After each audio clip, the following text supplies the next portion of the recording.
Saya ingin merespon.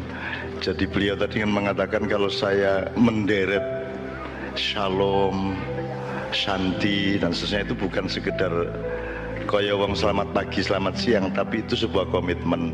Saya ingin mengingatkan anak-anak saya bahwa assalamualaikum warahmatullahi wabarakatuh ya kayak gitu itu.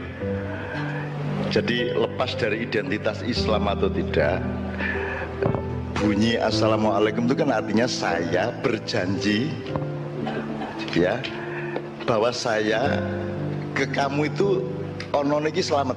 Saya hanya ngaji selamat sama kamu. Jadi saya nggak akan ngomongin kamu yang membuat kamu tidak selamat. Saya tidak akan melakukan apapun yang membuat kamu tidak selamat. Jadi itu satu perjanjian sosial. Maka begitu dikasih assalamualaikum, menjawabnya juga waalaikumsalam. Jadi oh yo aku yo janji yo karo kowe wis ayo selamat, podo-podo selamat. Makanya saya di samping shanti shalom kudune ya sugeng barang selamat disebut. Kita ora disebut-sebut kita. Tak enten-enteni sugeng endi selamat endi.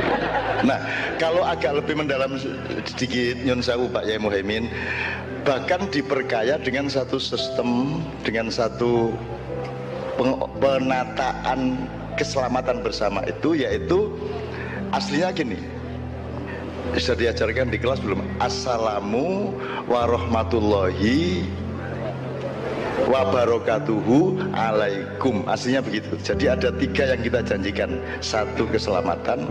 Nomor dua, yuk kita bikin bareng-bareng supaya rahmat Tuhan itu menjadi barokah bareng-bareng. Kan gitu. Jadi ada transformasi dari rahmat ke barokah. Karena di Indonesia sekarang bunyinya masih belum seperti itu. Di Indonesia sekarang masih assalamualaikum warahmatullahi wabarakatuh. Wandas pecauh ya toh, apa meneh.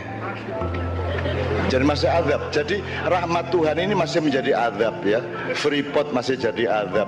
Tambang-tambang menjadi penderitaan. Betul enggak? Hutan-hutan rahmat Allah menjadi penderitaan. Minyak masih menjadi penderitaan rakyat. Jadi belum wabarakatuh. Jadi malam hari ini sebagaimana yang beliau katakan, iki terserah kamu agamanya apa, ini bukan urusan saya, itu urusanmu sama Allah. Tapi maksud saya, kalau janji keselamatan ini diucapkan oleh kambing kepada sapi, cocok enggak? Aja ngarani sapi ra iso ngomong lho. Meng kowe ra iso memahami ngono to. Aku karo Nabi Sulaiman wis biasa kuwi. Depan karo sapi kedek bedes biasa. Jadi cocok enggak kalau air mengucapkan assalamualaikum kepada tanaman? Cocok enggak? Cocok enggak? Kan gitu. Tapi kalau hama mengucapkan assalamualaikum kepada tanaman kan enggak cocok. Nah, kalau manusia mengucapkan assalamualaikum kepada setan, cocok enggak? Setan juga tidak akan mengucapkan assalamualaikum, tugasnya adalah merusak kita. Kan begitu. Sekarang pertanyaannya adalah untuk malam hari ini, untuk hikmah dari Gus Dur, kalau assalamualaikum diucapkan manusia kepada manusia, relevan enggak? Pas enggak? Cocok dengan Islam enggak? Kan Islam itu satu tatanan di mana Tuhan nyuruh sampean menjadi khalifah, menjadi mandataris untuk menyelamatkan semua umat manusia. Amin. Betul enggak? Maka kepada semua manusia kamu mestinya cocoknya mengucapkan aku berjanji akan menyelamatkanmu dengan kata-kata dan perilakuku dan kita bersama-sama akan bikin satu sistem sosial bareng-bareng supaya rahmat Tuhan yang melimpah ini kita jadikan barokah. Kan gitu. Cocok enggak kalau saya mengucapkan gitu kepada Gimin, kepada Karjo? Cocok enggak?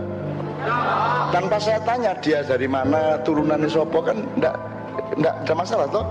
Nah jadi Bapak, assalamualaikum tolong dipahami tanpa lembaga dulu, tanpa nama dulu, tanpa mau Islam apa enggak, sing penting paham ora kowe assalamualaikum gitu ya. Oke.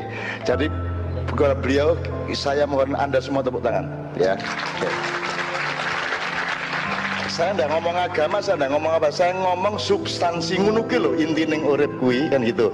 Cuman ada kekurangan dari beliau tadi, kan sudah ada Yahudi Shalom, sudah ada Shanti, sudah ada apa meneh?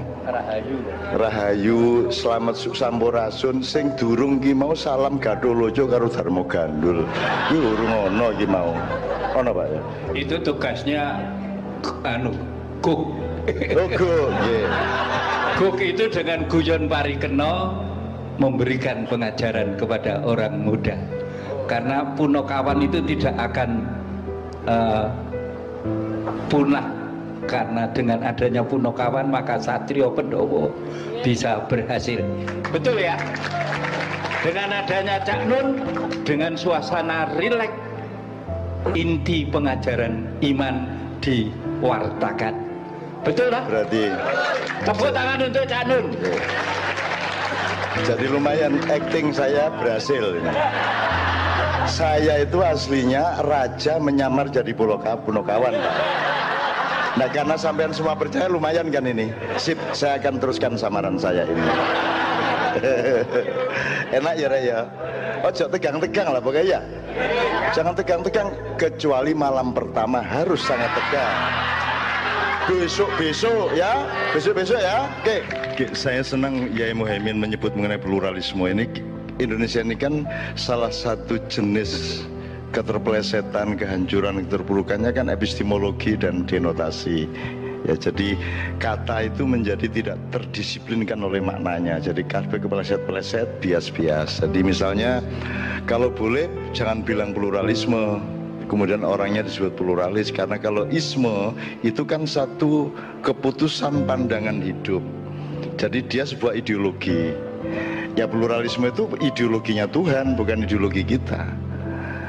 Yang menciptakan pluralitas itu Allah, kan gitu. Allah menciptakan qabail wa syu'uban wa qabail itu azwajan dan seterusnya. Allah menciptakan pluralitas. Jadi kita ini bukan orang yang tidak beragam kemudian kita himpun supaya beragam, tidak. Memang apa adanya alam diciptakan oleh Allah sebagai makhluk yang beragam. Gus Dur tidak ada duanya, Alisa tidak ada duanya, Yai Muhaimin tidak ada duanya, siapapun tidak ada duanya. Bahkan kacang ini tidak ada duanya. Karena kacang yang ini bukan kacang yang ini bukan kacang yang ini. Tidak ada yang ada duanya dalam kehidupan. Rambutmu yang sebelah situ bukan yang sebelah situ, masih podo-podo rambut. Jangankan Gus Dur, setiap apapun tidak ada duanya, kan begitu. Nah, oleh karena itu kita hormati Allah yang menciptakan pluralitas. Nah, kita ini menjaga. Jadi sebagaimana hukum alam, semua teknologi harus taat kepada hukum alam misalnya ya. Jadi itu kita jaga yang diciptakan Tuhan itu. Sebagaimana tadi sahabat kita dari Sunda Wiwitan yang mengatakan bahwa sebelum ada agama import atau yang sekarang oleh orang modern disebut agama samawi, sesungguhnya sudah ada kearifan lokal dan pencarian-pencarian ijtihad. Jadi orang Sunda, orang Jawa itu sebenarnya sudah menemukan para malaikat, sudah menemukan dewa, sudah menemukan yang tinggi-tinggi, nilai-nilai yang paling, cuman dia butuh satu level lagi yang tidak mungkin dia ketahui. Ngerti maksud saya, Mas? Bahwa kita tidak usah ada agama, kita kenal Tuhan. Tetapi untuk menentukan Tuhan itu bagaimana, itu harus Tuhan sendiri yang ngasih tahu kita, betul tidak? Nah, jadi kita kenal Allah, kita kenal Tuhan, apapun namanya, Sang Hyang Widi, Sang Hyang Tunggal, segala macam kita kenal. Tetapi ada level yang Anda tidak bisa mencapai dan meneliti dan mengetahuinya. Di situ yang disebut agama. Maka Allah memberikan informasi melalui messengers tadi, melalui orang yang disebut nabi, yaitu pembawa naba. Nabi itu yang membawa pesan, yang membawa informasi. Kalau Rasul yang menerapkan pesan itu. Jadi kalau ibarat tentara, nabi itu jenderalnya, Rasul itu pangapnya, kan begitu. Nah, untuk tahu Tuhan Rahman Rahim utamanya itu kita tidak bisa lewat Sunda, lewat Jawa. Hanya bisa lewat informasi Allah sendiri, bahwa Allah itu ikonnya Rahman Rahim. Saya tanya sama Anda dikit sebelum lagu ya. Allah bukan menciptakan laki-laki dan perempuan, itu cuma bentukan. Yang diciptakan Allah adalah keperempuanan dan kelelakian, femininitas dan maskulinitas, betul enggak? Sekarang saya tanya, kalau engkau melihat tanah air Indonesia itu feminin apa maskulin? Feminin. Maka kita sebut tanah air Ibu Pertiwi, tidak Bapak atau atau Pak D. Maka the capital of Indonesia, ibu kotanya kita sebut ibu kota, bukan bapak kota. Jadi sangat feminin. Allah sendiri tampil ke Anda terutama maskulin apa feminin? Feminin. Allah tampil kepadamu dengan kekerasan dan kehebatannya atau dengan kelembutan dan cintanya, mana yang utama? Kelembutan dan cintanya. Maka Allah dalam tanda petik ojo terus nanti wah Cak Nun menganggap Allah itu perempuan, mesti ngono kok nesu, aduh sesat, kesesatan ke-39. Yes. Dirungo seto dirasake sik. Beda dong sifat sama benda. Gula sama manis itu beda. Laut sama gelombang itu beda. Nggak bisa kita ke pasar Parangtritis ambil gelombangnya, bisa? Nggak bisa toh?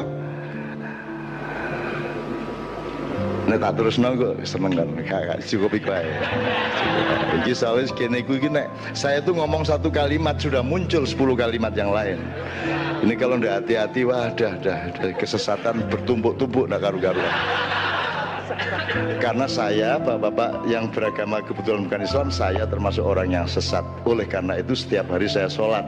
Dan di dalam sholat itu Tuhan memberi tuntunan, saya selalu minta kepada Tuhan, ihdinas siratal mustaqim. Ya Allah, tunjukilah aku jalan yang lurus. Orang yang minta jalan lurus adalah orang yang belum lurus, orang yang masih sesat, kan gitu. Jadi kalau Anda dibilang sesat itu, lu kok ngerti kowe gitu ya, pinter tenan kowe kan gitu ya. Utawa ngene nek kowe pas nesu lah kok lagi ngerti kowe harus kebian aku menunggu ya. Oke, jadi bapak-bapak sekalian kembali ke pluralitas. Pluralitas itu ciptaan Tuhan. Kalau bisa memang kita cari bahasa lain ya Pak ya, kita cari bahasa lain lah ya. Pokoknya jangan ngomong keragamannya, kita pasti ragam kok, gitu loh. Kita jangan, ndak usah anti apa misalnya anti, ndak usah ngomong anti, sebab kalau misalnya apa anti apa? Contohnya anti apa yang ada di dunia ini? Anti korupsi. Untuk anti korupsi Anda butuh korupsi dulu. Iya. Betul enggak? Baru anti korupsi. Mbok kalau bisa ndak usah anti, pro saja sejak awal gitu loh. Nggak usah minat dulu mati ilah nur, kalau bisa langsung nur saja gitu ya. Oke.